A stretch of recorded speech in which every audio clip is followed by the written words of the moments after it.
Yes, hello and welcome along live here for the first time on the Left Wing Back podcast. We are, of course, looking back on the 2020 Carlow Senior Football Championship final, which was won by Eire Og over Rathvilly by 15 points to 9 on Sunday. Delighted to welcome along Turlough O'Brien for our first pilot initiative here. We're going live and we're going rogue, of course, as well.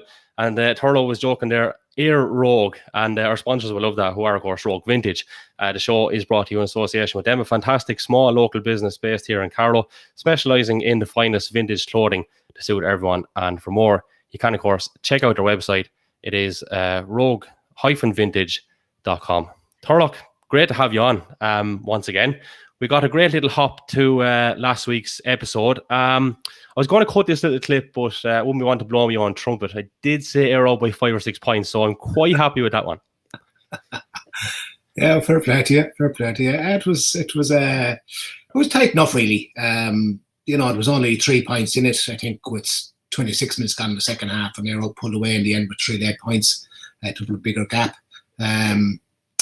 But Eire Og were always in control. I think it's very composed performance from Eire Og, very professional, never panicked.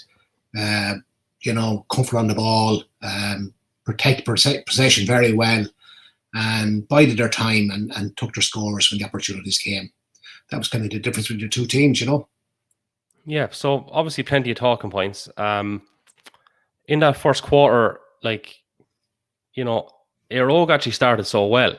I'm going to get one of these clips actually ready here, just while we're just on the topic over here. It was Jordan Morrissey's score. So we'll go into share mode now in just one moment time. Just loading up here, as the fella said. And here we go. Auto add screen. And here we go now. Screen. Here it is. One moment. This is the joys of going live, of course. Now, here we are. So this is literally from the throw-in, which we'll add to the stream here now. Right, so I'll just go back to the very start, actually, is the handiest thing to do here. So in she goes. And Eire Og, I think this is a real signal of intent, actually, if I'm honest about it. So Jordan, ships a hit there from Conor Doyle, tears through, and this is beautiful. I'm so delighted we actually have this angle, and we have a number of clips actually from this angle, which we'll show a little bit later on in the programme, Turlough. That's kindly by Casey Tobin. Great opening game for any team. And the thing is, they did that again at the start of the second half. Mm-hmm. Exact same thing. The ball was brought forward and did a point after 15 seconds as well. So I'd say there are 2 pre-planned moves. Worked very well, settled into the game very quickly. It's kind of start that probably Rathvilly probably would have craved, would have settled down the game a bit more, but they'd come back in very quickly and they went ahead, of course. Yeah, they did indeed. And they did so in style, I think, as well, because we will show these clips now in a few moments' time. But there's a couple of standout things for me, but Brendan Murphy's points were absolutely ridiculous. We have a little segment which we'll show there later on. 4 points from play from midfield in the county final. 3 of them in particular were just out of this world. The other one, not many lads would tip it over either, actually, in fact. But I think he gave a virtuoso performance, nearly as good a performance as I've seen in a county final. He was brilliant, Yeah, look, the points he scored were absolutely a joy to watch. From either side, you could admire what he did there. They were from well out the field, and you knew from the moment the ball left his foot, they were going over the bar, So that type of score really is a real confidence booster for a team, and it gave Rathvilly a good lift there. They raced to a 3-1 lead and looked good, But Brendan has been a fantastic servant for club and county for so long, and he's capable of doing it at any level. And he probably, Rathvilly probably too reliant on him on Sunday last. He had to do too much, really. And they needed him midfield winning ball. They needed him carrying ball in. And they could have done him at full forward as well, They could clone him to be winning All Irelands. But, you only have one. And he really, really gave, a great performance for Rathvilly on Sunday. You couldn't fault his contribution. And I'd say he probably put into the game. He picked up an injury there in the league semi-final, and I don't think he was 100% right coming into this game. He was strapped the last day, I think, in the championship semi-final, and I still think he's kind of minded himself a little bit, but a great performance, and I'm sure he's disappointed, to be on the losing end after scoring points from like that from midfield, 4 points from midfield. And the good thing for everybody involved is it's only 6 weeks till the championship starts again, and they can go at it again. Definitely. So, like, I think in that context then, so before we do skip on and go through the synopsis of the game, we have all those video highlights to show. Like, we spoke about matchups and everything beforehand. We spoke about how settled Rathvilly were and how balanced they were as a side. But one of those things changed from the get-go. So last week we saw Josh Moore centre-back. Now, he didn't play centre-back the other day. What do you think was the thinking behind that, and why change that kind of formula that works so well in the semi-final? Well, look, I suppose, you try to treat every game on its merits, and every team management will look at a game and they will look at the opposition and decide how they're going to best set up for themselves. Because you play centre-back one, it doesn't mean you're going to play centre-back the next day. And you need players who are versatile. Josh is a versatile player. They probably put him back in there because they saw the threat near up from forward line. So again, it's probably a little bit like, plugging gaps really in some ways, that they need him to move back, and they need Brendan, as I said, midfield, and they could do it full forward. Like, there's a little bit of unbalance there in the team, like, but that was probably the reason for it, Look, it's a quandary when you play against Eire Og, because each of the forwards is capable of scoring. You've looked at the scores between the Eire Og forwards and Rathvilly forwards, like, there was a great spread at Eire Og, but Rathvilly were dependent on Brendan to get scores from play from, Add to that then they had a very bad day on frees as well, so their scores were limited, and that's ultimately what prevented them, being closer at the end. Yeah, so let's have a little look at this here, right, and we'll see what the story is with regards to the highlights, which again, Par TV were kind enough to actually put out there straight away this time. In fairness, and some great scores in it, must be said. Let's just go back now and add it here to the stream,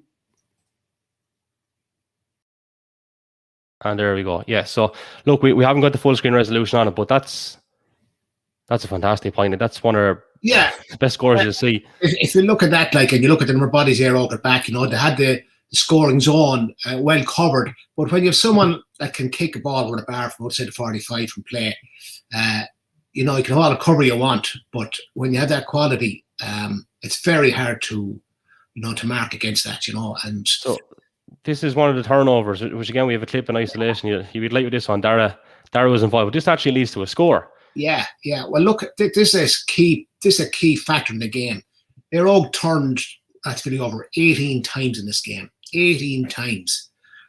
And Rathvilly had 5 unforced turnovers as well. So that's 23 turnovers in the game. That's huge in the county final to turn the ball over like that.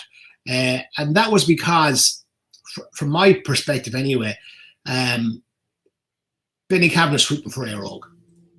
So that was very, very difficult for the inside forwards for Rathvilly to get their hands on the ball. Once the other backs were touch tight, it really made it very difficult for, like, young Kevin Murphy in his county final debut to get onto the ball. Jordan Morrissey did a fantastic job, or Jordan Larry did a fantastic job on him. But there was some exceptional defending by Eire Og in this game. Their tackling was top class. They tackled without fouling. In most cases, turned Rathvilly over and went down the field and got scores to the far end. And the sad thing about that, really, from the Rathvilly perspective, is that we're so good on primary possession and kickouts. They won a kick out count 24 kickouts to 10 on my count anyway. Robbie Malloy gives them a great platform on kickouts. They also put the Eire Og kick under a lot of pressure and won a lot of Eire Og kickouts. But having won all that possession, worked hard to get it, then they give the ball away. They hadn't the patience or composure that the Eire Og lads at the far end of the field. They held possession, recycled it, and waited for the opening. And the openings always do come. It's a question of just being patient. And that, I suppose, is experience. There's a lot of experience in the Eire Og team. The Rathvilly team, I suppose, a lot of young lads coming through, and they're up against a well-seasoned Eire Og team at this stage that are used to winning and know how they're going to set up. They're very difficult to break down. Yeah, so let's have a look at the whole kick-out side of things, because that's always a very interesting thing to look at. Now, I have to put a little caveat with this one. Although Rathvilly do win this kick out, the ball does get turned over due to some very good tackling. I think it was from Reece Neef in the end. But can you just talk me through what the setup is here at the moment? So we're looking around and we can see 1, 2, 3, 4, 5 Rathvilly guys, 6, 7 probably inside the 65. I'm not quite sure. Can we get another look to see what's happening a little bit further out? But there's a big contrast in what we're about to see in comparison to Robbie Moore's, which we'll show in a couple of moments' time. So this looks kind of very well disguised. And you see Brendan Murphy coming into picture here now in a moment.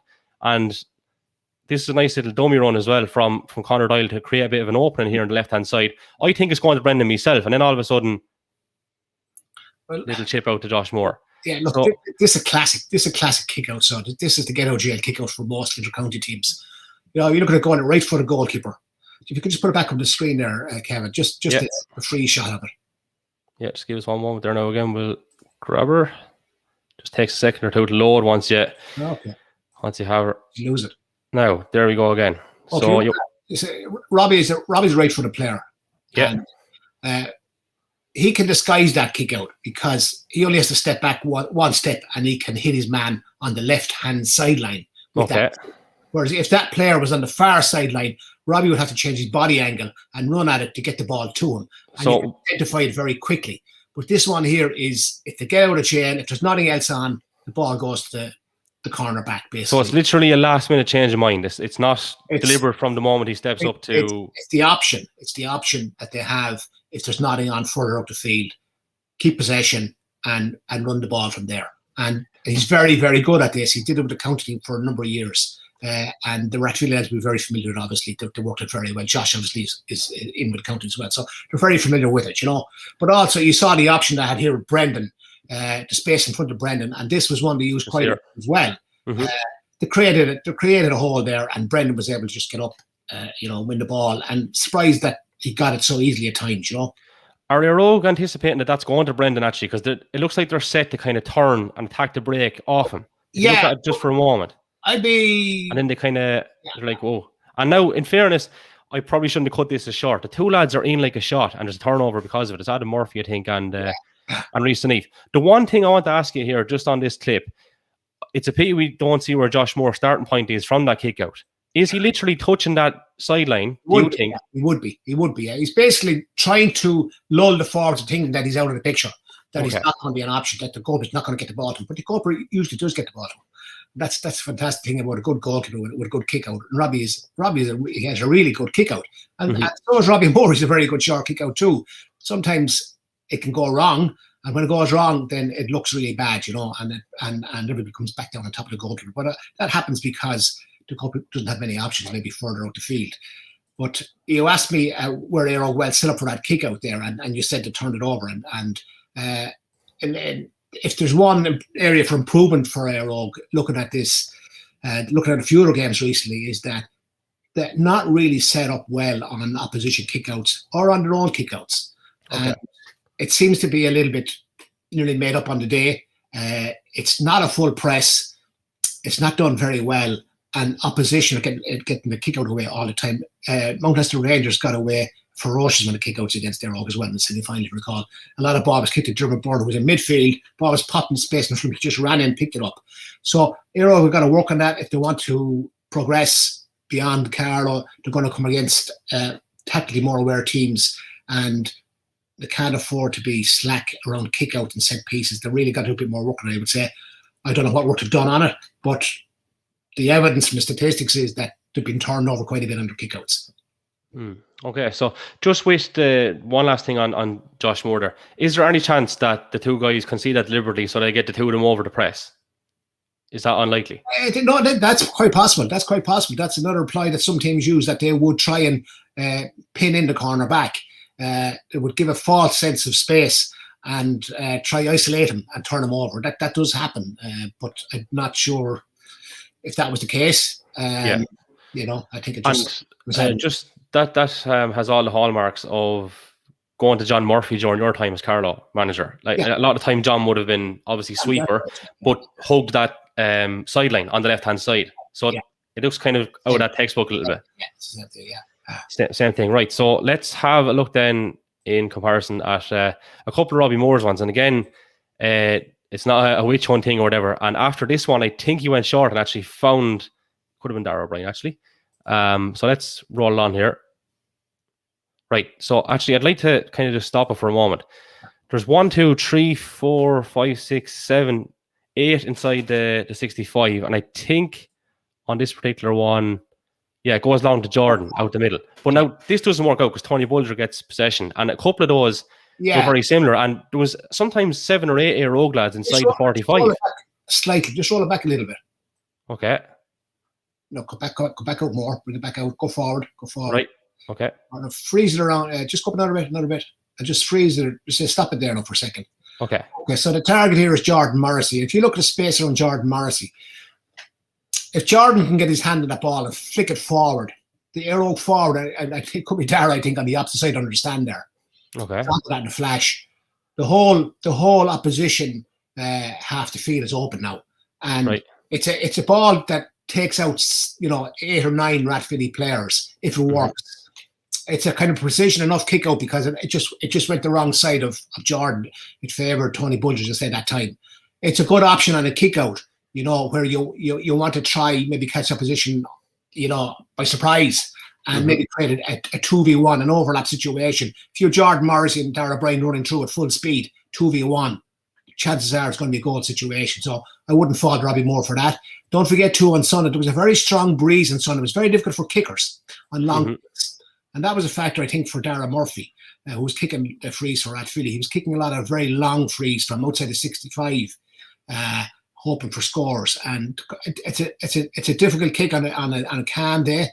And I don't know what that pit side, but certainly was a strong breeze that day, and it does play havoc with the ball in the air, So I know that was a decent enough effort, It just didn't come off. Yeah, and I actually found out a lot of them when I was looking back at the match that the intention is actually quite good. So I don't know if there's a case where it's without a plan, but sometimes I think the execution is just maybe not where it should be.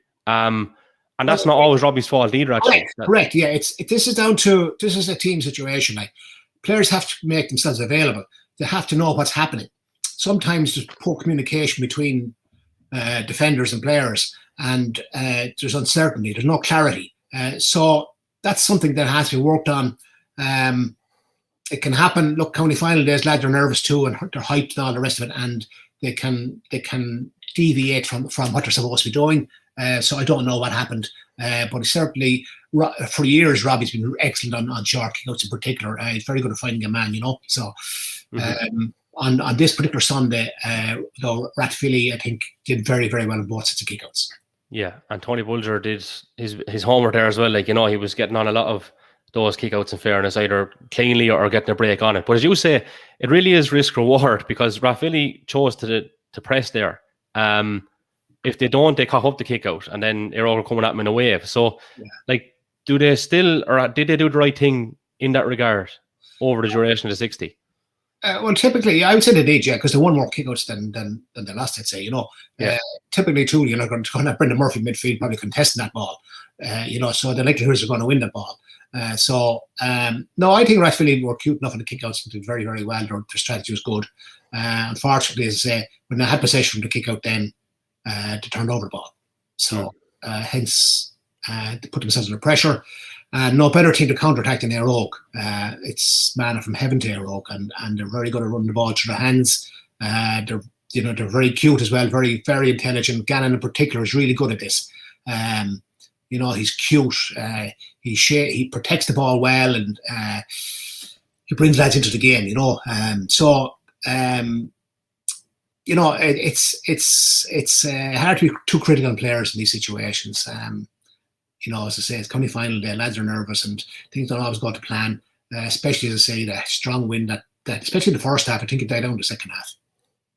Yeah, definitely. So, at the water break, then it's 4 points to 3 to Rathvilly, and they're obviously reasonably happy at that stage. And then half time at 6-4 all of a sudden. So where did Eire Og establish that bit of dominance in that second quarter? Because from there, they pushed on into the second half again. You know what I mean? They did as the game went on. Well, it was 4-3. I said then at the first water break. But Eire Og had worked themselves back into the game. Rathvilly got 3-1 ahead. Then Eire Og got the next 2 points. So they were back in the game. But a key thing here then, though, was the misses from the frees. The 3 frees missed here in that period. So, it potentially could have been 7-6 for Rathvilly at half time. Now, to be fair to Darren Murphy, as I say to you, these were probably, low percentage frees, really. They're so far out. He's very good at them, but the conditions in the day mightn't have helped him with that wind. You might say it was behind him, but it's difficult when the ball goes up in the air. It's beginning to move around a bit. So the misses, obviously, they were scoring. They were in an attacking position. They didn't get any out of it, and Eire Og got down the field and counter and get another score. So Eire Og then, it's 6-4 at half time. But the biggest problem for Rathvilly, of course, is that they didn't score from that first quarter until I think about 25 minutes later from play. So that was a huge problem for them. The long period there where they didn't get a score. That very little penetration. To me, looking at it, Rathvilly withdrew Brian Smith back as a sweeper. Eire Og had Benny then as a sweeper at the other end. The question is, would Rathvilly have been better off to play orthodox against Eire Og, not allow Benny sweep on his own, because he is the best sweeper. He's brilliant, absolutely brilliant reader of the game. And allied to that, it meant that the other Eire Og backs then were all touch tight, and they gave no inches to the Rathvilly guys at all. So to turn them over a huge amount of times. It was very, very impressive from Eire Og. I mean, you had Jordan Nowry, you had Mark Fury, you had Benny, Owen Root. All these guys had a lot of turnovers for Eire Og. And of course, that lifts a team. It really lifts a team, and when it happens time after time, certainly you grow in confidence, and there's question marks in the opposition. Then we can't get any change out of these Eire Og backs. Brendan and probably Connor were the only two really providing that kind of a challenge to Eire Og. So let's have a look at an example of this. And Mark Fury got man of the match. He's involved here heavily. That's a good hit by Dara. Owen Root pressing along with him. Rathvilly, in fairness, tried to recycle and go back around. But again, Eire Og are just so tigerish here. Look at lovely hand in there from Fury. Goes down over it, and Eire Og are on the attack again. Actually, we'll let this roll on because it's a good example of transition play. Look how quick they're getting the ball forward. It doesn't actually end up in a score, but look where they are already. Yeah. You know what I mean? And I think it ends up in a free. I'm not quite sure what the outcome is here because we did cut a little bit short. Yeah. But just that's frightening how quick they're able to get forward. Now, other times that leads to a score, but it's just that ability to, I suppose, to use that phrase, transition from defence to attack quickly. They've really developed that, I think, over the duration of those 4 championships. Yeah. Look, they're a very experienced outfit now at this stage, and they have developed a game plan that has served them well. You would say Eire Og are defensive. They're well set up defensive, to great defensive shape, and then they break. And if they can get a break on at pace, they're really, really dangerous. But I'd say on Sunday they didn't get enough of that going, really. They created very few goal chances. They had 2 goal chances in the game, but they're not creating any really 2v1 situations in the last couple of games. And really, a goal or 2 goals would open up data between themselves and the opposition. As much as they control the game, there's still only 3 points in it on the 26th minute. And who knows if Brendan was in full forward, the high ball came in, and the ball, actually one high ball did go into the edge of the square, if you recall, and it was bedlam in there for 5 or 6 seconds, and it could have gone over the line. One of those, and the game is level, and for all the dominance, it's a dogfight then till the end. So, I said they're not creating goal chances either. That's another thing for them to work on. But I'm sure there's plenty of time to do that for the 2021 season. Absolutely. So when the game is in the melting pot, Mr. Hulton comes on with, I think it was 15 minutes left, and scores 4 points from play.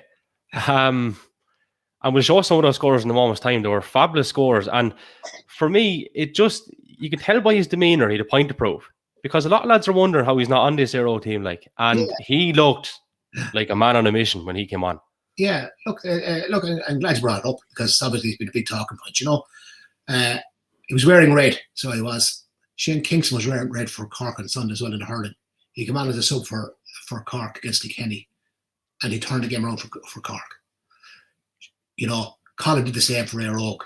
Sometimes the impact off the bench is massive and it's hugely important. And I suppose the better teams with the stronger benches know this. Dublin are renowned for it. You're taking off a player, you're bringing on an all-star. Eire Og take off a player to bring on a county player. He comes in, he kicks 4 colossal points, fantastic points. He's a beautiful footballer, beautiful balanced footballer.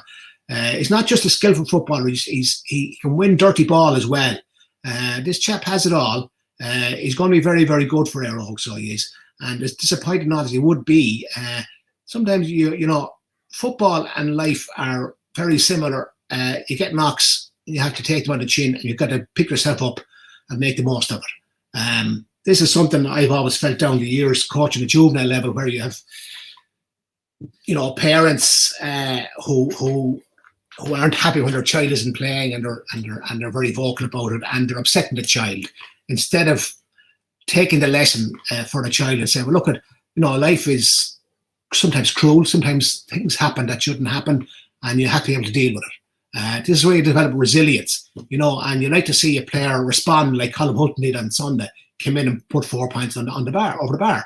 That's what he has to do, and he did it. And it was a huge part in the Eire Og victory was Colin coming on, likewise with Murta Ware. So,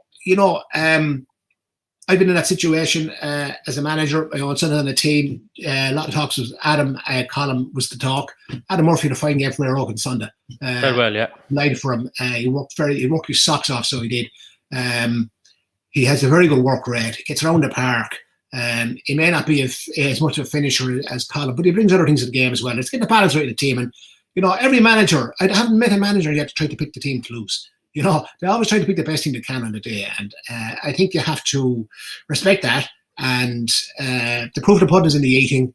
Eire Og won 4 in a row. Colin Hunt has come on and made a massive contribution. And just like Shane Kingston did and for Cork. And would either of them have made the same impact if they started again? No one knows. So very, very hard to say. And I suppose he has a very interesting story for those who don't know. And obviously Carlow's a small place and they will know. But he would have been obviously an Eire Og underage player, and then at 15 or 16, I think, maybe transferred to Ballymun Kickhams and was on the Dublin minor panel. In around the same time, he scored one of the best goals I've ever seen in Croke Park for Carlow CBS when they won the All-Ireland. And in the last couple of years, he has come back to Eire Og, and they were glad of it on Sunday. I'll put it that way. Oh, yeah, absolutely. Look, Colin is across the Dr. Barter, so it's great to see him back playing in Carlow. I remember Colin playing underage for Eire Og. He was a fantastic prospect. You could see that in him, but his family have Dublin roots. They're proud Dublin people, and he had ambitions to play for Dublin, which is a great thing to see in anybody, that expectation to try to go to that level. So I transferred back to Ballymun Kickhams, and he played quite a bit of football with Ballymun. He was involved with their senior team for the last couple of years as well, So, but I suppose the travel up and down was difficult for him, and come back to Carlow probably helped him because all the travel was cut out. And he's blossoming. He played really well. Don't forget how well he played for Carlow in the championship. Yeah, and he's gone strong as well. In fairness to him, it's a great future ahead of him. And I hope he applies himself really well to it now. There's a good management set up in there with the county team, and I think if he responds there, I think it will develop him further as a footballer. He's a huge future in front of us. He's a 2-footed player, so he's very brave, could win dirty ball, and boy, can he score! I mean, they were top class scores. Yeah, definitely. And I will try to get a couple of them. The highlights are up on Carlow GA social media as well. They're on Twitter and on Facebook there. We had it dug out there earlier, so we have it here now again, actually. And let's see what the scale is here. So, all right, she's not playing there at the moment. Is she playing on the screen there, Turlough? No. Okay, right, we're in the wrong window. So let's just pop out to the other window. Now, how about now? Yep. Yeah. Okay, so we're up and going, and this is in the second half. Again, Eire Og with a signal of intent, and Ross Dunphy floats over. Another beauty, actually. He got 3, I think, from play. Ross had a very quiet game, you could say, on Sunday. He scored 3 points from play, 3 great points from play. Yeah, so there's the third one. We saw the first one earlier. Now, Gannon here initially takes time over it, Hickey's probably generous enough to him in terms of the time he gave him to take it, but he was, but that's he wants to go direct. I don't know the point. Gannon doesn't waste any footballs. He doesn't waste them. Very seldom gives away a ball. This was a goal chance, really, wasn't it? Yeah. Okay. So that was Jordan's second score from play. Yeah. And this is the first of Hulton scores, I think, coming up here. So again, nice, neat transition play. Paul McGilligan at wing back, over to Jordan Lowry at the other side. Morrissey again onto Mark Fury, man of the match. Yep. All the way across here, Adam Murphy again involved. Very, very busy, in fairness. Like, I know we kind of touched on it already. Back to Reece Deneve. I'd say Balliner tormented that he didn't stay with him the way he's after turning out with his career. But like, that's a beauty. That is an absolute beauty. Like, shoulder, like, a great score. So this is actually Brendan Murphy's third point, I think, in response a couple of moments later. I don't know if this is the most flamboyant out of the four that he scored, but well worked nonetheless. He's calling for over the far side. We're scoring, I feel need to do a bit more of this, But again, it requires Brendan to get far as well. Again, a very well taken score from the right hand side, right for the player. So it delivers some fantastic ball inside the column, I suppose it had opened up a little bit in the second half if he had to push out, and there was not more space there for column. And in fairness, he got a great supply of ball from Murta. Another great kick pass from Murta. Yeah. Possibly could have taken it back there, but Colin was like, nope, I'm on a mission here. And it's a great score, in fairness, as it turns out. We're going to have a look at a couple of these points from Brendan from an alternative angle, but this is absolutely incredible. The other angle is probably better, actually. But we've seen this from him for years. As a minor, that was a trademark kick, actually, as he's fallen. And this is Eire Og's fairly clear-cut goal chance, which Cormac Mullins probably should score, if I'm honest about it, but it doesn't really matter at this point. And he does go for it. You can tell. No question, he went for it. Yeah. Just so there you go. But Robbie came out, I suppose, when it took it for him. Yeah, there's some fine point scoring there.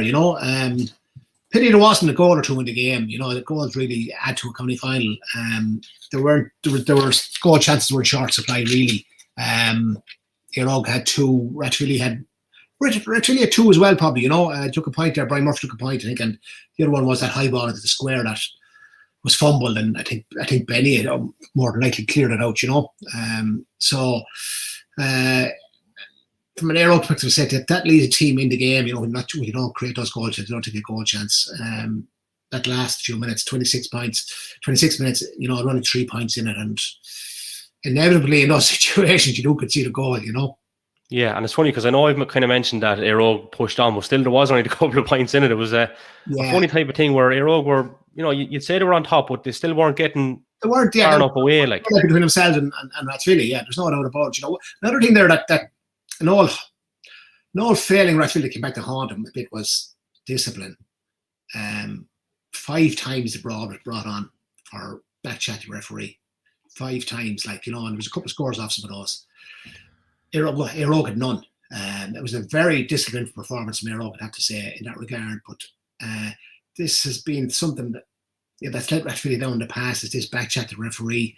The referee is blown, and look at it's easy for me to pontificate here on a podcast. I want to say I'm a different person, but it does let them down, between that, missing your frees, turning over the ball. There's the difference, like, between, winning a championship and not winning a championship. If I was out in Rathvilly tonight and look back at the game, obviously they've been good over the last few days, but when you do analyse the game, they were well in the game. It was their own mistakes that ultimately possibly cost them, maybe winning this game. They had plenty of possession, but they gave it up too easy. They worked hard on winning it, but then they gave it away too soft. So that's just something for them to work on, that their discipline, as I say.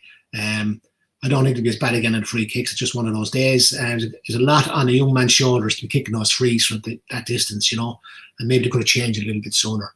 Or gone even try the short one, But as I say, it's easy to be wise, and they're on the side and they're up on the terrace. So let's have a look at Brendan's points, because they're worried this second angle. This is the first one, and it's good little interplay, has to be said. And Darren Murphy was busy enough from play too. Like, he did go into a bit of ball, and just wasn't much inroads to be had, as the fella said. But this is unreal, actually. Like, I mean, and that really settled him. Like, just trying to look at it, like, and over it goes, like, But look, he's been doing it for years. We've seen him do it for Club and County, and phenomenal. So this is sorry now to interrupt, Carlow, but this is actually Rathvilly's second score, and I might actually pause it here. It's another kick out. So Robbie has the right hand out. Again, there's 1, 2, 3, 4, 5, 6, 7, 8 inside the 65. I think this could be a similar one to what I cut earlier. So you see Reece Neef going short. On route was breaking to the side. The man there now, I can see. Now that was supposed to go to on route. In fairness, the idea was good, and I think if the execution was better, obviously he would have been getting onto that. There was a lot of pressure on the Eire Og players there. They had pushed up on him and had made it difficult for Robbie, And I'm just going to pause that there as well, or maybe just trickle it back, because that's a very good move, right? Okay, it comes straight from the kick out, but look at this. Running off the shoulder, Conor Doyle coming from deep, charges on. We mentioned this last week, that as well as being a big unit, he has that bit of pace about him as well.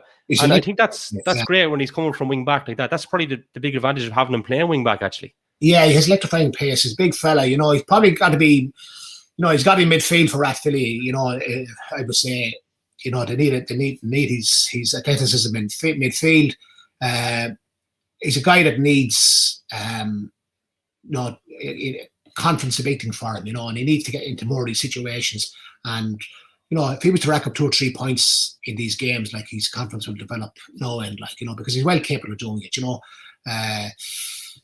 when he gets up to full steam, like, you wouldn't stop him, like, he's very, very quick. There's a young guy, he's very strong, Darren Murphy. He cycles again. Look at that, look. Yeah. Falling over as well. Like, I mean, Fury puts him under a fair bit of pressure there. Yeah. They're top class scores. Yeah, this is the third one. Again, we've kind of highlighted already. It is a sweeping move, but it's the last one in particular, which we'll see in a moment's time, that I was like, wow. Like, when you see from this angle, the one coming up now after this, he's literally out on his feet because it is an injury time, and he's putting quite a shift. We know he's not fully right, so he actually starts this move, gets fouled, takes the free quickly, and then ends up getting it back here. Like, look at his demeanor off shot. He's gone, like, in fairness to him, right? Yeah. So he ends up getting this pass back, nearly gets cleaned out, but in fairness, avoids that, and then just look at this, like, that's a great angle. In fairness, it's a quality score, and we know he's capable of that. Can I just ask you the question? Do you expect maybe to see him back in with the county, or is it just club stuff we're going to see him from now on? I don't know. I've no idea. I would hope he would be back in with the county. He's still young enough to play county football. He's a few years left in him yet, in my opinion. He keeps himself in fantastic shape. We need Brendan Murphy and anybody of that calibre in the county. We need these young guys that are coming through, committing to Carlow. If you look at the age profile of the team, there's going to be, in the next year or two, there's going to be a few players dropping out of that squad, and we need to start developing young lads pretty quickly as well. So you want everybody back in there. We're a small county. When you're at the far end of the scale, or the coming in at the younger end of the scale, we need lads in and committing to this, and the likes of, Kevin Murphy and maybe Darren Murphy and, Killian Redmond, guys like that, like who I suppose are committed to other sports. We'd really like to see them, really giving football a go, because I think they could have great careers ahead of them if they did that, and I think it would be very good for Carlow football. It would indeed. All right, so any last points on that game? There's 2 other things I want to talk to you about. But any last points on this one? Well, look, I think Eire Og were always in control of the game, and they got off a good start at that point. Same to start the second half. Never panicked. This is the experience. They don't panic. They're very good in possession of the ball. Keep possession, working around, very patient, very disciplined. It was really disciplined performance. So I have to admire their discipline on the field. That was a very sporting game. There was no rancor in the game whatsoever. In actual fact, you could probably say, Jim McGuinness had a very good article with this in the Irish Times there last weekend, or the weekend before last there, about how, I suppose, sanitized the game of football has become. There's no more hits in the game, and that's one thing maybe that we need to be looking at, that, the game is becoming a little bit non-contact, really, So you'll always see a bit of blood and thunder in these games. I'm not saying dirt or anything like that, but, full committed and a little bit more let go, really, the referees, really, you know, they're blowing, the slightest contact has been blown, you know. Although the one thing that isn't been blown, or has been blown wrong for me, is a player is being swarmed with 3 or 4 players and he's blown for carrying. When those players are swinging fists trying to dispossess him, once you make physical contact with the player, if it's not a shoulder, it's a foul. And the player in possession should get the advantage there, not the other way around. There's nothing wrong with 3 or 4 players standing up, a player standing around and preventing him from getting out. But once you start hammering into him, you're fouling the player. But nearly all referees are giving a free the other way.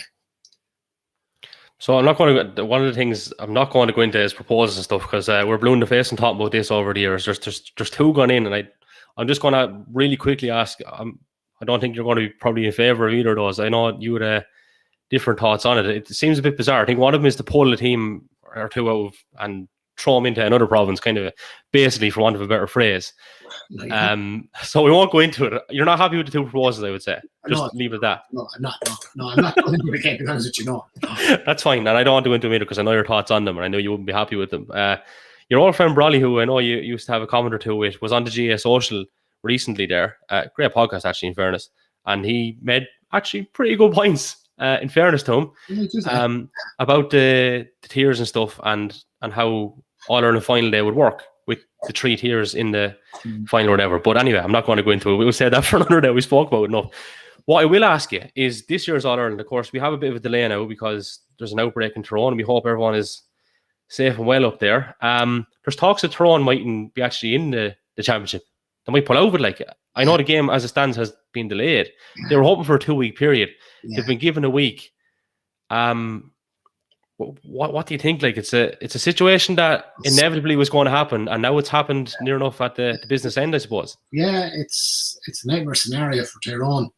If they're all to put into it, I mean, if any intercounty gets that level, gets that stage of competition, has put a ferocious effort in, and they've made a massive commitment over a couple of years, really, you know. They were going really, really well as well. Now the preparation's been completely disrupted. You know, how's the trend been last week and this week? You know, I mean, they're down numbers. Are they even training together collectively? Like, you know, so they have a legitimate cause here, in my opinion. Now, and I think they should be given a 2nd week, because if any of those players had COVID, you could not expect them to turn out next Sunday and play the game of football. All-Ireland semi-final. Just wouldn't physically be possible, you know. So I have very, very much a lot of sympathy for Tyrone, and I would grant them an extra week. If they can't play it then, I'm afraid it's bye-bye Tyrone. But I think a week is not sufficient. If players had COVID, and it's proven they had COVID, and it seems there were a lot more players had it after the last outbreak. Yeah. So who wins this All-Ireland then? For you, like? Kerry. Hopefully. anything for change. And last but not least, can 2 Carlow teams win senior championships in the space of a week? Hello, Greg Cullen. How are you getting on? Well, you know what? You know, would you love to see them win the championship? Like, they're knocking around a long time. 1965 is a long, long time, and it's a club with, you know, a great passion, and it has a real siege mentality, obviously, where it is. Great tradition, and you know, it'd be a just reward for Mark Timmins, who has soldiered for a long time for club and county, being an outstanding servant for them. You know, you wouldn't begrudge it to them. They've every chance. They won't fear Port Arlington. I think everybody had a hang-up with Port Leash, but I don't think anybody would have the same hang-up with Port Arlington. So I think I haven't seen Port Arlington play, mind you, but I believe they're playing very well. But I think you'd be fancying your chances if you were in that situation. Yeah, well, like, to give a little flavour, a lot of people obviously that follow this podcast will be keeping an eye on what's happening over the bridge, and would be always keeping an eye on what's going on. So, like, Greg Cullen were written off by near enough everyone in that semi-final against Emo, because Emo, in fairness, were absolutely flying it. I actually seen them up here against Collection, and they were absolutely flying it. And Greg weren't really given a chance. And I sat down and watched that one there Friday on the live stream. And in fairness, like, I think Greg were 7 points to 1 up, and were every bit, you know, the value of that. In the second quarter, then Emo come back and got 3 goals. Timmins showed great leadership, actually, in fairness to him. He came up from full back. He had a tough task. He was marking Jack Owens, a big unit of a lad full forward for Emo. and he came up and scored a goal actually. And then I think it was 1-9 to 3-2 at half time. In the second half, then Greg did push on again. And Ross going to see former Eire Og player. We're just going to say, every day is an Eire Og player got down close again, you know. Another Eire Og player that played for him and made him look good, you know. So, good one, Ross. And on that, actually, big Birdie Ham was in full forward, and it was the most beautiful disguise of a third man tackle I ever saw. He's literally kind of like a screen in basketball, and it just stopped the defender from coming up. But he was done so subtly as well. I'd say so that's the way it was. Then in the other semi-final, Port Arlington, who are the hot favourites, beat Ballyfin. Ballyfin were poor, to be honest with you, because they had two guys in there to go, Sean Moore and Ricky. I don't think it's Ricky Quinlan. It's Ricky Quinlan, I think is how it's pronounced. And they kept trying to kick the ball in, but Port Arlington had flooded at the back, but they couldn't really penetrate, and maybe at times didn't have to go through the hands. Port Arlington are down. 4, was it? Sorry? What's the score? 1-2. 1-2, jeez. Yeah, they didn't score for the whole second half. Yes, semi-final, senior championship, 1-2. Yeah. It's poor going. Like Port Arlington were without 3 or 4 key players. Paddy Sullivan being one, who'd been on obviously a Laois county footballer. So look, it is going to be a very good final. I definitely changed my tune a little bit. I thought Emer were going to beat Greg as well. I think Port Arlington will have a battle on their hands, and it'll be a good final. And sure, no doubt you'll probably have an eye on it, will you? Yeah, I'd like to see it actually. Yeah, I would like to see that though. Yeah, absolutely. Yeah, look, I hope to do well. I really do. I hope to do very well. It'd be great for the game. You know, it's something I often talked about, and I think it would be something that would create a great lot of interest in football. Would be nearly kind of an all-town tournament. Eire Og and Hanrahan's. I was talking to 2 years ago. Eire Og and Hanrahan's, Greg Cullen. Asking would have been stronger at the time, maybe. But you maybe could bring in Palatine and maybe Balnabrana, and you could have a tournament there based on Carlow Town, and it could be a cracker of a preparation for a championship. To be a huge rivalry in it, and I think it'd be great for all the clubs. You know, I think it'd be a great advertisement for football and create a bit of interest and buzz around the town. So maybe one for the future. Maybe indeed. Yeah. Listen, come here. Thanks a million for your time. Much appreciated. It's been really enjoyable the last 2 episodes. You have a 6-week holiday now. And we might get you back again if you're interested, or if we haven't frightened you off. It's very expensive. You won't be able to afford me next day now. Well, listen, look, we will give a shout out there to our sponsors. It is, of course, Rogue Vintage. You can see the website there on the screen, rogue-vintage.com. Fantastic local business, has to be said. Based out of Carlow, specialising in the finest vintage clothing to suit everyone. And don't forget, again, to check out the website. Don't forget to check us out on social media. We are, of course, at The Left Wing Back on both Twitter and Instagram. We're on Facebook there as well, and we will have this on Spotify, Apple, etc. Turlough, in terms of live streams, are a little bit ropey, I suppose, there to start, but we got the grips with it. The old screen share, I haven't mastered it just yet, but for a pilot initiative, I think we're doing all right. Yeah, I think so. I was the guinea pig. Yeah, thanks very much. I couldn't think of a better guinea pig. Listen, come here. Thanks a million. It's been an absolute pleasure. We'll chat to you again soon. All right. Look.